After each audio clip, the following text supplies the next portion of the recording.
ഞാനിപ്പോൾ നിൽക്കുന്നത് തിരുവനന്തപുരത്തെ ലീഡ് IAS-ലാണ്. കേരളത്തിലെ തിളക്കമാർന്ന വിജയം നേടിയത് ഇത്തവണ ലീഡ് IAS തന്നെയാണ്. ലീഡിലാണ് അജയ് നമ്മളോടൊപ്പം ഉള്ളത്. അജയ്ക്ക് ഇത്തവണ റാങ്കിൽ 109ാം റാങ്കാണ് കിട്ടിയത്. അജയോട് തന്നെ വിശേഷങ്ങൾ ചോദിക്കാം. First of all congratulations Ajay. എങ്ങനെയായിരുന്നു പ്രിപ്പറേഷൻസ് ഒക്കെ? പ്രിപ്പറേഷൻ ലീഡ് തന്നെയാണ് എല്ലാം പ്രിപ്പറേഷൻ ചെയ്തത്, പ്രിലിംസ് മെയിൻസ് ഇൻ്റർവ്യൂ. അപ്പോൾ ലീഡിൻ്റെ ഒരു ലീഡ് തരുന്നൊരു ഷെഡ്യൂൾ ഉണ്ട്, നമുക്ക് ഡെയിലി ടാർഗറ്റ് ഉണ്ട്, മെറ്റീരിയൽസ് ഉണ്ട്, അത് തന്നെ ചെയ്യാണ് ചെയ്തിട്ടുള്ളത്. എഴുതുമ്പോൾ നമുക്കൊരു കോൺഫിഡൻസ് ഉണ്ടാവുമല്ലോ, പക്ഷേ ഒരു 100ൽ പ്രതീക്ഷിച്ച് ഇങ്ങനെ ഈ ഒരു റൗണ്ട് പ്രതീക്ഷിച്ചിരുന്നു, പക്ഷേ at the end of the day നമുക്കൊന്നും പറയാൻ പറ്റാത്തൊരു എക്സാമാണ്. സോ യെസ്, കിട്ടുമ്പോൾ ഒരു കൺവിക്ഷൻ കിട്ടി വർക്കായി എന്നുള്ള രീതിയിൽ.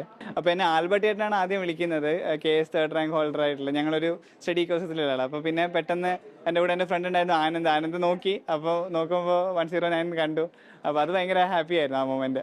ഇത്തവണ 271ാം റാങ്ക് നേടിയ സിദ്ധാർത്ഥും ഇവിടെയുണ്ട്. Siddharth, high, congratulations. എങ്ങനെ തോന്നുന്നു? ഹാപ്പിയാണ്. ഞാൻ ഈ പറഞ്ഞ പോലെ ഒരു 4 years ആയിട്ടുള്ള ഒരുപാട് എഫേർട്ട് ഉണ്ടായിരുന്നു. ഒരു 4 വർഷത്തിന് ശേഷം നമ്മൾ വിചാരിച്ച ഒരു ലിസ്റ്റിലേക്ക് ഹോളി PDF എന്ന് എല്ലാവരും പറയുന്നതിൽ പേര് കാണുമ്പോൾ വളരെയധികം സന്തോഷമുള്ള ഒരു മൊമെന്റ് ആണ് ഡെഫിനറ്റ്ലി. ഇന്ന് റിസൾട്ട് വന്നു. എങ്ങനെയായിരുന്നു ഈ ഒരു സപ്പോർട്ട്? ഫാമിലിയൊക്കെ എന്താണ് പറയുന്നത്?